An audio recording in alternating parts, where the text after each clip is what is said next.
हरे माधव. मी सद्गुरू दास संगतचा दास ईश्वरलाल यांनी कोल्हापूरून बोलतो. सद्गुरू साहेबांनी या जगाच्या उद्धारासाठी व पूर्ण जनतेच्या उद्धारासाठी अवतरणी घेतले आहे.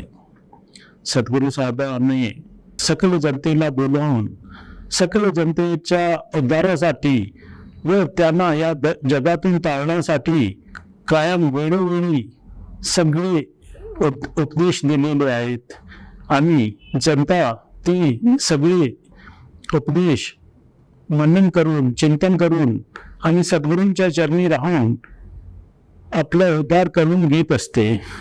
तसंच या परिवारावर अनंत अनंत अनंत उपकार संपूर्ण परिवारावर केलं आहे. सद्गुरूंचे एवढे उपकार आहेत की आम्ही एक उपकार विसरू शकत नाही.